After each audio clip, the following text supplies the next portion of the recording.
Hi everyone, my name is Kayla and welcome back to Kay's Hidden Shelf where we talk about books. Today I finally have my December wrap-up video. It is so late, in fact, that I'm going to try and mix it in with my January wrap-up if I can. So if there's time, I will also put my January wrap-up in here. If not, we'll figure that out and I'll put it in a separate video. But it's just been a crazy couple of months. It's been really busy, and these wrap-up videos at the end of the month are actually one of my most intimidating videos to record and edit. They take much more time than any of my other videos, and it just ends up getting put into the back burner compared to the rest of the content. I'm trying to figure out the best way to balance this or to change it up entirely, potentially into a mid-month check-in and an end-of-month check-in to break it up a little bit more. Let's go ahead and talk about what I read in December. Now, a couple of these already have full spoiler-free review videos, so for those I won't go as in-depth, but let's start with the first one, and that is Wyngraf. This is a cozy fantasy magazine series, and the one I read in particular was Volume 1. Now, I have already done a full spoiler-free review video for this one, so I'll leave a link up in the cards where you can find that if you're interested. Now, this is a collection of 9 short stories from a variety of authors. The theme that is explored by all of these authors is a cozy fantasy story. Now, what defines a cozy fantasy story may differ depending on the author or the reader, but the beauty of this is that there is something for everyone in here. Each story is different from the last, and there are so many in here that are endearing. Within Volume 1, there's a variety of themes explored, from romance, friendship, family, and change. You'll also find stories with travel, there's dragons, dwarves, fairies, found family, the mysteries of legends, and unique magic systems. Now, while many of these stories were cozy, some of them just reached out to my heart, others just left me with a beautiful feeling after or kept me thinking. There were a couple that didn't quite work for me, but like I mentioned, cozy is going to be different for everyone, and there were some stories that just didn't quite hit that cozy vibe for me. Overall, I gave it 3.5 out of 5 stars. By the time I finished reading this, I was just left with a wholesome feeling. This is the start of something exciting for cozy fantasy, and I'm really eager to see where it goes. I've already gotten Volume 2, and I am looking forward to picking that up soon. After that, I read Return of the Griffin by J.C.M. Byrne. This is Turn 2 or Book 2 in the Hybrid Helix series, Book 1 being Wistful Ascending.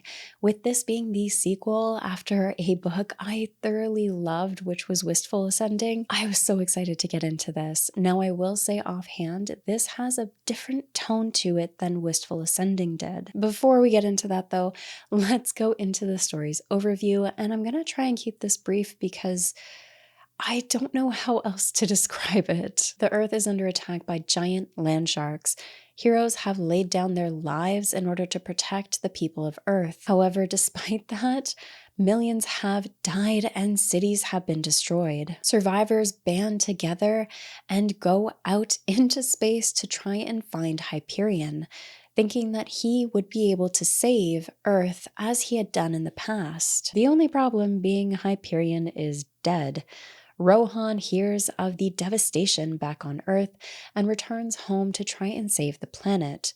Only he didn't leave on the best of terms. This sequel is an exploration of Rohan dealing with his past while also giving us incredible battle scenes and a fight to save the Earth. It was great to be back with our witty superhero Rohan and to see more of his past, specifically his past before the Ildrak Empire. This also gives us some light on his past actions on Earth and how it impacted the people in his life at that time. Ultimately, this gives us more depth into Rohan's character, his internal struggles, and the complexities of the relationships he has, not to mention how all of this impacts his efforts to save humanity. I also love that there were heartwarming moments, but also some creepy moments that left me wanting more. This is written in such a way that invests you not only in the main character, but also the side cast. The world building in this continues to grow, as this is a sci-fi set with superheroes. you can create almost any planet or any species to go on that planet. The limits are just non-existent, and I love that. We also get a different setting for this book as it primarily takes place on Earth, whereas Wistful Ascending took place on a space station, with powered beings, villains, metaphysical and scientific elements, along with vampires, giant monsters, ancient aliens, sentient spaceships, and epic battles. There's just a lot to love in this. Now, I did find that there was also a change in the tone of the story, where Wistful Ascending felt more like a slice of life kind of story. This felt like one action-packed battle after the next for survival. Now, the tone being different did not take away my enjoyment of this book or series. Return of the Griffin is just far more adventurous, action-packed, and serious due to the perils at hand. All that being said, with how much is going on in this book, I did feel the ending was a bit rushed. However, the story overall was engaging and entertaining. Rohan has quickly become one of my favorite superhero characters, despite the faux pas that is his yellow and purple jumpsuit. I ended up giving it 4.5 out of 5 stars, and I would highly recommend this for anyone looking for their next sci-fi read with a mix of superhero action. After that, I dived into a new series that has been intimidating me for about a decade, and that is Gardens of the Moon by Steven Erikson, book 1 in the Book of the Fallen series. Like I said, this has intimidated me for a long time. It's just a dense series. There's a lot going on to it, and even just to look at the page count of the entire series is daunting. However, myself and a few other booktubers who I'll leave links to in the description below if you're interested in checking them out. There's Andrew, Kaylee, and Bryce. We all got together thanks to Hannah, who kicked all this off, to start a Malazan read-along, and I finally read Gardens of the Moon after all these years. Was it as daunting as I expected it to be? Absolutely.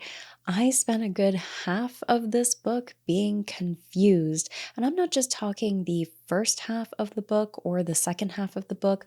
I'm talking about being confused, starting to grasp things, and then being confused again, and repeating that pattern throughout the entire book. The way this story is written places the reader like a fly on the wall in an already established world with its own history and characters that, again, are already established.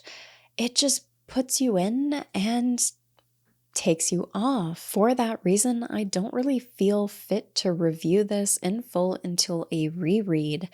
I feel like I'll better understand things when I do decide if ever to come back to this later on. But the world building, the relationships that the characters have, the characters themselves were all so well done, and the story is told very well. It's just hard to put into an explanation. I guess the best way I can say it is that the characters are captivating, they feel well thought through. It's just that we're plunked into this world and nothing is really explained. The reader just catches along or doesn't as they go, and that's what's so tricky about this. And I highly recommend, there's lots of wikis and helps that you can get while reading, but being able to chat with others and use those wikis as I was reading was a huge help. And I ended up using them more for Dead House Gates, and I felt more comfortable with that book. But that's a discussion for a different video. In the meantime, I gave this 4 out of 5 stars. There were a lot of elements that I enjoyed. I love the characters that we got to meet, and I just wish that I better understood it on the first read. I know people explain not to worry about understanding it, and I get it, absolutely. If I were trying to focus and struggle through understanding this while reading it, I would have DNF'd it, as I just wouldn't have been enjoying my experience. I would have been frustrated and I would have just put it down. Now, I do want to say that I'm glad I waited 10 years to read this.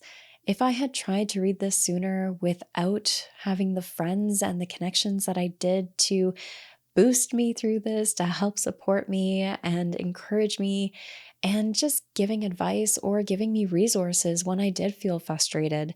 Not having that, I likely would have DNF'd this. So I am glad I waited all of this time to dive into this series as I'm in book 2. I'm thoroughly enjoying it now. And this just might have been the thing that maybe not continue. So I am so grateful to have been able to chat with everyone else about this and for all of their advice and support throughout this read through. So if you are looking to start this series and you're not sure, don't rush it.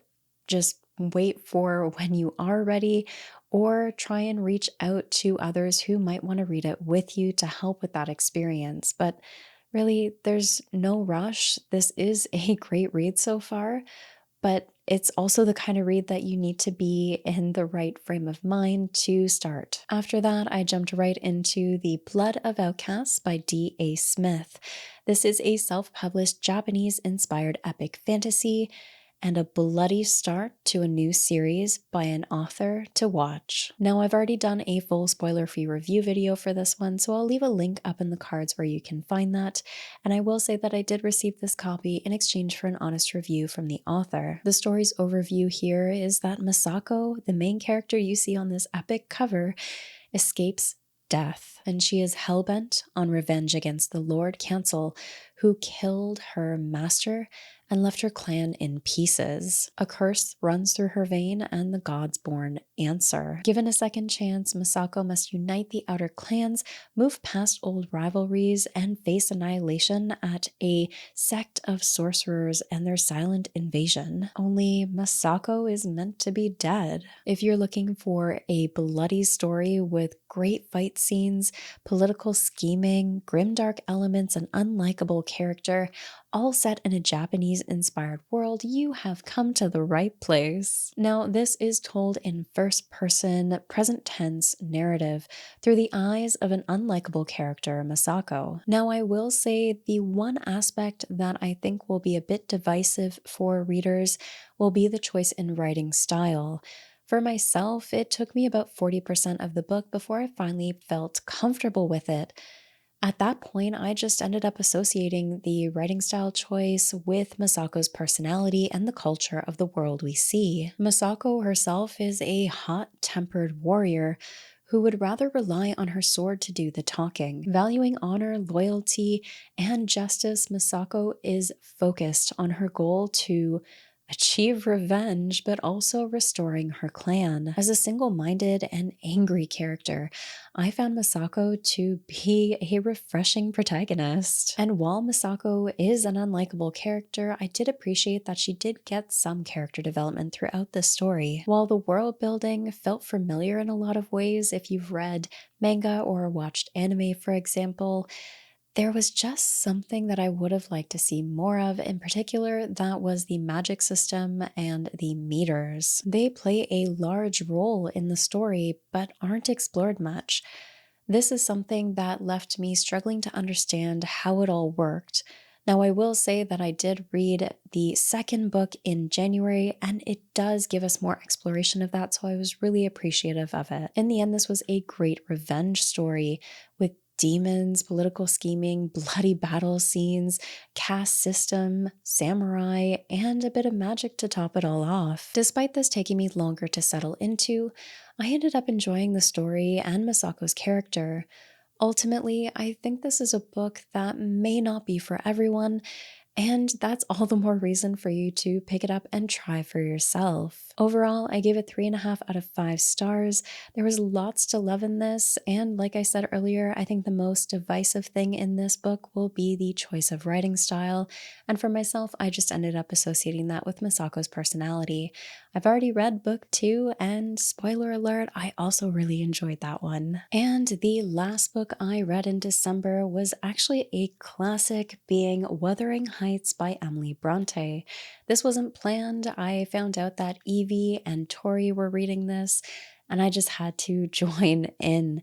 We already had a full live show discussion about this book, so if you'd like to watch that, I'll leave a link up in the card and links in the description where you can find each of their channels. They are fantastic. but this was a surprising read for me. This starts off in 1801 and is told in a nested narrative, which was really intriguing to read as I don't think I've read that narrative type before. Essentially, it's a story that starts off in one perspective and then flows into a story or a history being told through a different perspective to that first perspective character. I'm probably explaining that terribly.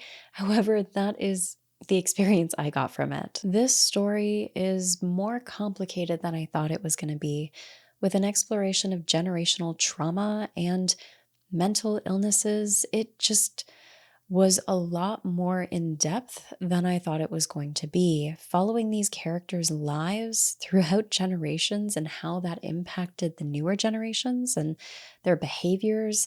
All of it was shocking and just a lot to process. You're going through this story, and there are characters, many characters, from which were very annoying.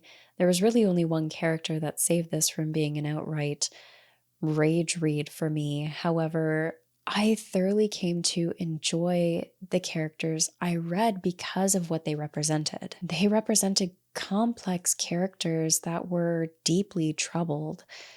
They are all set in a time where mental health is not something you look at, and generational trauma is likely common in that time as well. There are social rules and etiquette that you must abide by, in addition to meeting the expectations of your elders and those just in your community.